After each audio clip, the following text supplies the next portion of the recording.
Good morning बच्चों। आज हम आपको लेसन फर्स्ट कैसे, कब और कहाँ इसके बारे में बताएंगे। आगे है कि तारीखें कितनी महत्वपूर्ण होती हैं।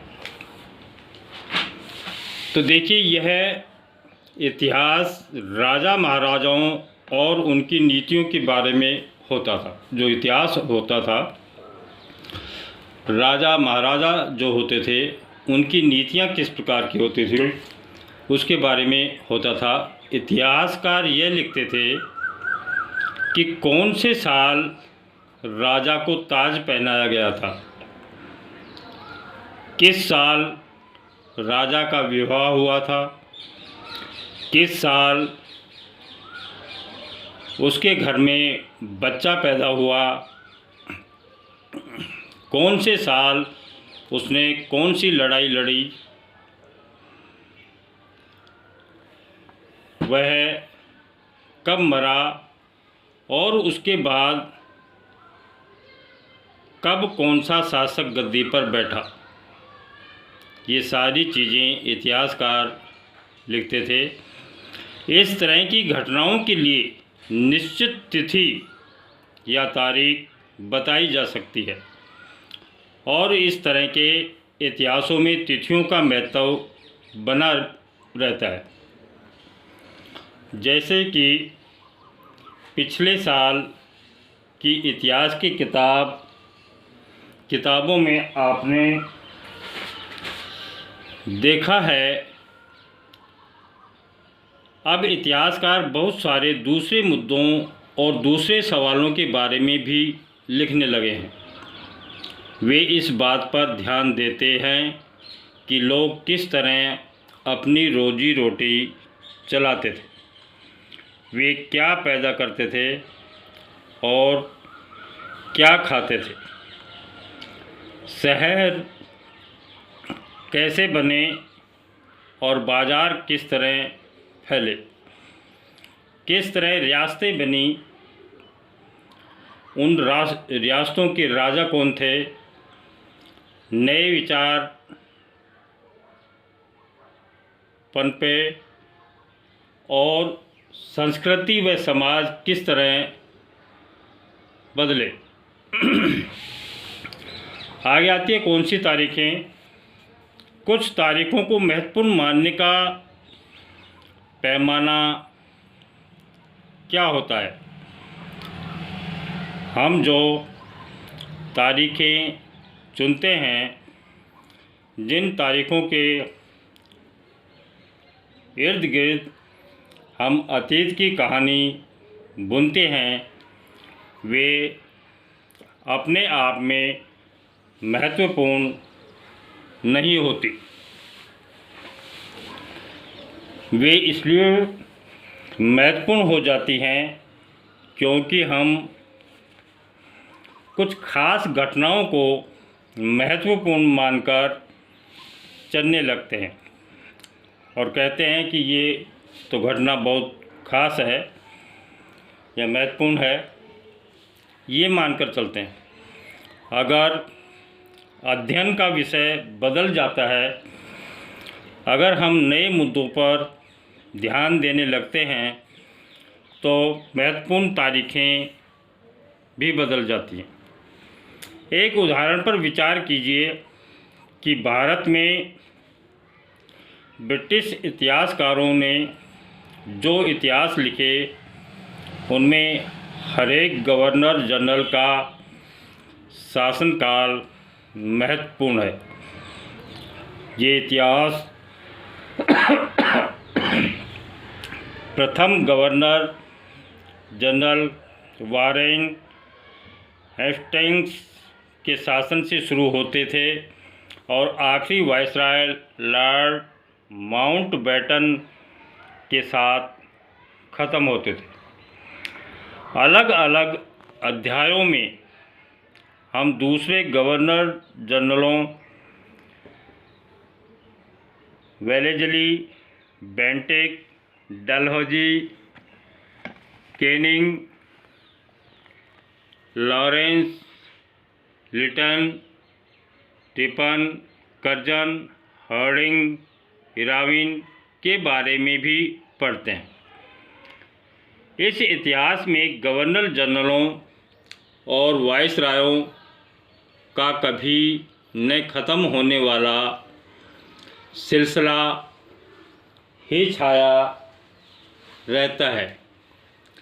इतिहास को इन किताबों में सारी तारीखों का महत्व, इन अधिकारियों, उनकी गतिविधियों, उनकी नीतियों, उनकी उपलब्धियों के आधार पर ही तय होता था। यह ऐसे था मानो इन लोगों के जीवन के बाहर कोई ऐसी चीज़ नहीं थी जिसे जानना महत्वपूर्ण हो। इन लोगों के जीवन का क्रम ब्रिटिश भारत के इतिहास में अलग अलग अध्यायों का विषय बन जाता था। क्या हम इसी दौर के इतिहास को अलग ढंग से नहीं लिख सकते? गवर्नर जनरलों के इस इतिहास के चौखटे में हम भारतीय समाज के विभिन्न समूहों और वर्गों की गतिविधियों पर किस तरह ध्यान दे सकते हैं? जब हम इतिहास या कोई कहानी लिखते हैं, इतिहास लिखते हैं या कोई कहानी लिखते हैं, तो उसे टुकड़ों या अध्यायों में बांट देते हैं। हम ऐसा क्यों करते हैं? उनको टुकड़ों में या अध्यायों में कैसे बांटते हैं? ऐसा इसलिए किया जाता है ताकि हर अध्याय में कुछ सामंजस्य रहे। इसका मकसद कहानी को इस तरह सामने लाना होता है कि उसे आसानी से समझा जा सके और याद रखा जा सके। इस प्रक्रिया में हम सिर्फ उन घटनाओं पर जोर देते हैं जो उस कहानी को पेश करने में मददगार होती है। जो इतिहास गवर्नर जनरलों के जीवन के इर्द गिर्द चलता है, उनमें भारतीयों की गतिविधियाँ कोई मायने नहीं रखती। उनके लिए वहाँ कोई जगह नहीं होती है। तो फिर क्या किया जाए? जाहिर है हमें अपने इतिहास का एक अलग खाका बनाना पड़ेगा। इसका मतलब यह है कि अब तक जिन तिथियों को महत्व दिया जा रहा था, वे महत्वपूर्ण नहीं रहेंगे। हमारे लिए नई तिथियां महत्वपूर्ण हो जाएंगी। हम अवधियां कैसे तय करते हैं? 1817 में स्कॉटलैंड के अर्थशास्त्री और राजनीतिक दार्शनिक जेम्स मिल ने 3 विशाल खंडों में ए हिस्ट्री ऑफ ब्रिटिश इंडिया, जिसको का हिंदी अनुवाद है ब्रिटिश भारत का इतिहास, नामक एक किताब उन्होंने लिखी। किसने लिखी? जेम्स मिल ने। इस किताब में उन्होंने भारत के इतिहास को हिंदू, मुस्लिम और ब्रिटिश इन 3 कालखंडों में बांटा था।